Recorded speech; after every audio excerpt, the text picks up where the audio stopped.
Make it sick. We jump into Anki here on, I believe it's day 39. Day 39, can you believe it? Man, time flies. Let's jump into it. Yeah, we do. We got three cards. Here we go. What is a common myth about learning that chapter 1 refutes, and what is the actual truth?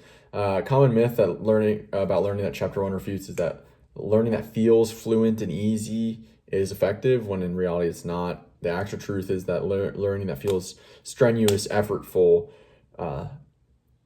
especially retrieval practice that feels effortful, difficult, strenuous, that's where you're learning. Myth, learning is best when it's easy and feels fluent. Truth, learning that feels effortful is more durable and effective. Good enough. We got it. See that in 1.2 months. What are the 8 sections of chapter 3? Mix up your practice. The myth of mass practice, interleaved practice. No. The myth of mass practice, spaced practice, interleaved practice, varied practice.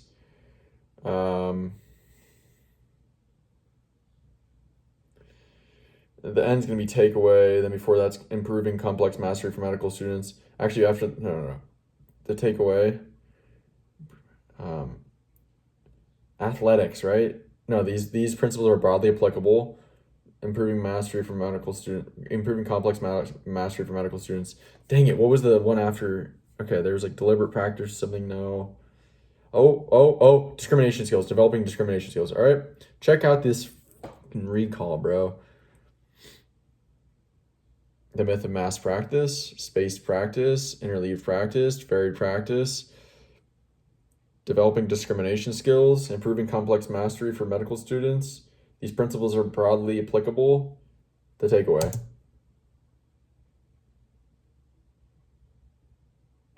I don't know how I did it, but I just got that. Let's go. In one sentence, what is the main point of chapter 1? Learning is misunderstood. People misunderstand learning.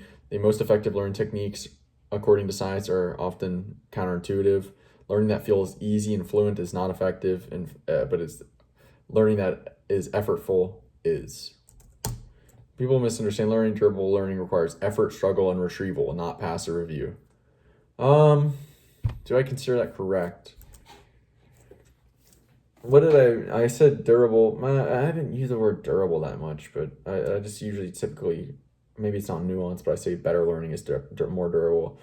Effort, struggle, and retrieval. I didn't really say retrieval, not passive review, but chapter 2 is to learn retrieve, so that's more of the retrieval chapter. I would say it's fine. All right, that's Anki for the day. Is this phone charged? Good enough. All right, what did we read about yesterday? I think we're in the takeaway section of chapter 3, mix up your practice.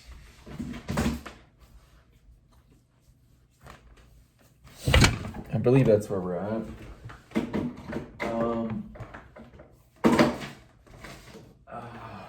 Man. What we have read about yesterday, though.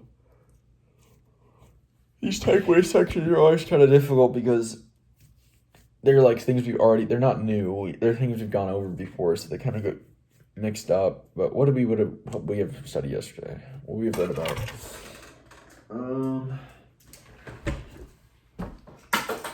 Man, this is all about interleaved practice, varied practice, discrimination skills. What we have read about yesterday?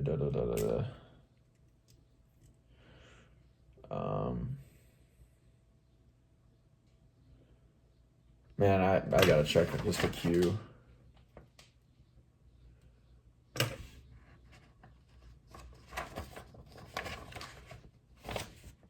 Where were we? Okay. Here, one concept we covered yesterday: momentary versus underlying habit strength. Right? Mass practice is deceptive. You can see the progress occurring in front of your eyes, and that's why we believe in it and think it's effective. But what we don't see is how fast the forgetting occurs. So mass practice leads to this thing called momentary strength. Momentary, it's only momentary. It's strength that pretty evaporates pretty quickly after. versus underlying habit strength, which is strength that when you just pull it out cold, it's the strength that comes out pulling out cold, versus momentary strength. This is strength that you kind of like build up really quickly in the present, and then it fades away. Underlying habit strength is developed by interleaved, varied, and spaced repetitions. These all develop strengthen underlying habit strength. Mass practice does not. It develops momentary strength. Okay, so that's one thing.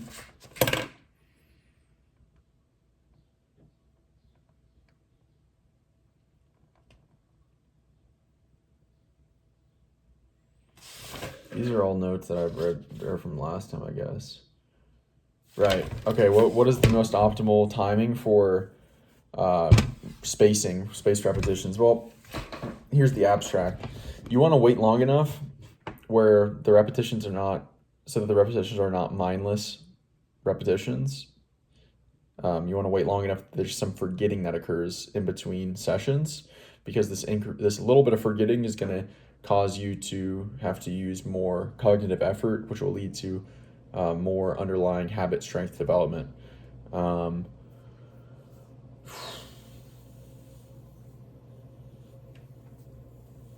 Cool. Yeah, and sleep has been shown to be important in the consolidation process, critical in the consolidation process, the development of underlying habit strength. And so at least at 1 day in between repetitions seems to be pretty good.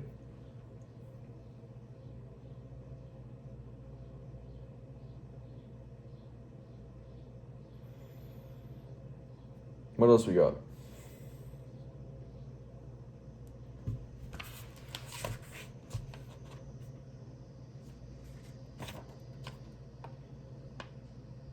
I don't know where we would have left off. Okay, cool. All right, got that. Mass practice leads to quick forgetting. Yep. Oh, but we want a little forgetting, but not too much forgetting. Too much forgetting where we have to just basically relearn the thing, instead of actually like pulling things out of memory, retrieving things out of memory. Which I don't know. I don't know how long it takes to fully forget something, but it's got to be. I mean, if you actively learn something even just once, I feel like there's memory traces there for potentially months to years, maybe longer. But yeah, I think that was basically it. I don't know why we didn't read that, but I get pretty much reading, I guess. Yeah, like I said, this stuff is just really dense at the end of the chapter.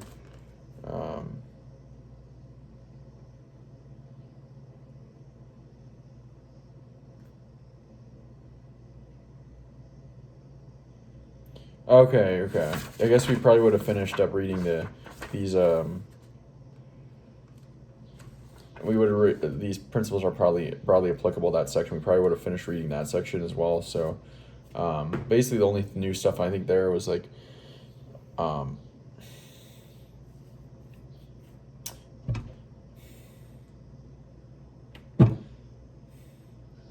do players memorize the playbook? They take it home. They mentally rehearse. Mental rehearsal is so important for athletics, because you can't play at full exertion all the time in practice, because you'll wear yourself out. So mental rehearsal is a way to retrieve, elaborate, practice without breaking your body down all the time. All right, I think that's pretty good.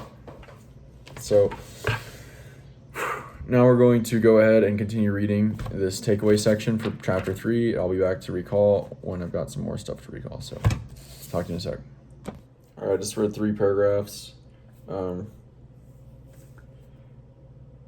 So we got this thing called, this German scientist, Sebastian Leitner. He created this thing called the Leitner box system, basically.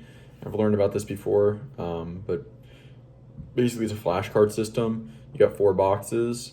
The lowest box, you do the flashcards the most.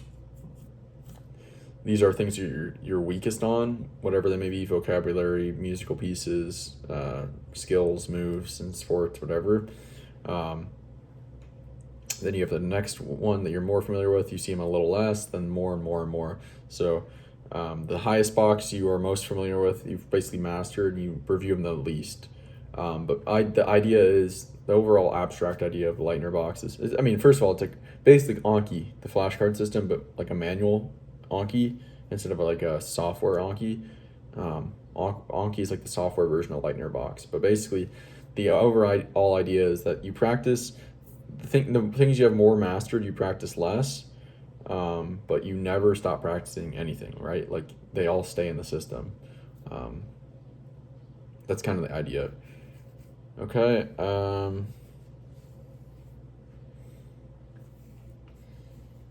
What else do we got?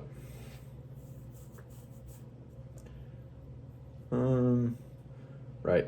Forgetting the familiarity trap, which maybe I'm falling into a little bit. It basically said like familiarity trap is like you become familiar with something, so you stop practicing it as much, or you stop grading yourself so hardly. And why I say I may have just done it is because when I use this, when I did Anki, I mean, I'm kind of generous with the answers. I'm like, yeah, that's good enough, good enough. But at the same time, I'm going for underlying meaning, not exact words. I don't know. I'm sure there's benefits of rote memorizing the flashcards, but I'm trying to get the ideas, not like the rote literal words. Maybe that's a familiarity trap. Maybe I'm being easy on myself. I don't know. I think we're fine though, as far as that goes. The last paragraph was about Andy Sobel, his international political economics course or something like that. How he had 9 quizzes over the 26 lectures. That's an example of retrieval practice, spaced repetitions, and interleaved practice because they're cumulative. All right, cool. We're gonna keep reading now, and I'll be back in a sec. All right, guys. So I just read like 3 more paragraphs. First was about interleaving. Interleaving is a form of spaced repetitions, right? When you interleave practice between different stuff, it is a form of little spacing, spaced repetitions. Interleaved practice also leads to discrimination skills, knowing, when to use what tools for which problems, being able to identify, oh, this is this type of problem and I need to use this type of solution or tool to solve it. Interleaved practice is basically like mixing up practice before you polish and master one thing. Traditionally, intuitively, we think like, I'm going to focus on this one thing until it's fully mastered and fully like polished, and then I'll go to the next thing. But interleaving is like, do a little bit of this, then go back to this, then come back to it later, then do the different thing and the thing and this thing. And it feels like, I just want to stick with this thing and master it before I'm, so I can finish this and be done and then go to the next thing. But in reality, it leads to much better learning that's more durable, more filled in, more nuanced, more well-rounded. And that's kind of feeds into the final point that I just kind of took from this reading, which was varied and interleaved practice leads to more durable, more filled in, more nuanced, not only knowledge, right, memorization or information, but also conceptual understanding. Rote memorization without varied and interleaving practice leads to much less conceptual understanding, because with varied and interleaved practice, you get all these different contexts, you get all these different variations, you get all these spacings and, nuances where you're like, you can start to pull out the underlying principles that make something, unique or whatever, you're studying, the nuances of what make it, an important concept. What are the deep underlying concepts, not just like, what is this like one static linear 2-dimensional version of it if you don't vary it up and mix it up and interleave it. So I think that's basically all of that. Yep. We now have 3 paragraphs left to finish this whole chapter. So we only have 2 minutes left. So I guess I'm not going to be able to finish today, but I guess I'll read one more paragraph.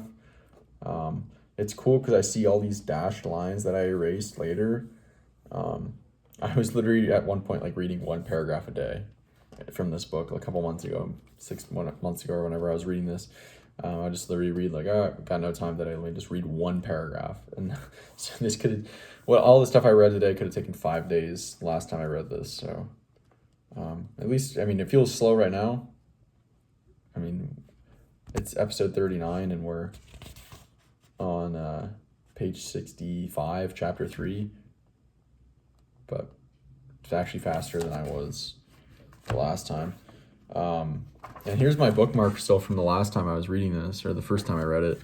I didn't get through it. I got to page 86, so we're nearly there. We're on 65. All right, enough jabbering. I'm gonna finish one more paragraph and then recall and call it a day. All right, extremely important paragraph right there. Extremely important. Blocked practice is a new concept I just learned, something I've fallen into many times. And people mistakenly think blocked practice is varied practice when it's not. And blocked practice is basically, it's a good example is in sports where you like do one type of, do this thing over here, then you move over to this station, do something over here, then do this station, then you just repeat over and over again in the same order. That's not true varied practice. If you practice the same flashcards in the same order every time, that's not varied practice. That's just kind of a form of mass practice, So for true variation, you need to have the order in which you're mixing things up randomized somehow. I guess it's a good thing to learn. I kind of thought of that before, but there we go. You want to mix it up. And on that note, I'm going to start mixing up more of these practice or these reading sessions. I've been typically falling into patterns where I'll start with make.com, then I'll go to make a stick, and then I'll go into linear algebra, then I'll end with Google. I'm going to switch up Google first today, and then linear algebra after that, and tomorrow I'll mix it up again so I keep the variation. All right. One more day, and then we're done with chapter 3, and we're into chapter 4, which is the furthest I got to last time. I didn't get through chapter 4 last time, so it's a long chapter, dang. Embrace difficulties is the next chapter. 34-page chapter. All right. That's it for today. We learned a lot about interleaved and varied practice here. Blocked and varied practice as well. That's it for today. I'll talk to you later. See ya.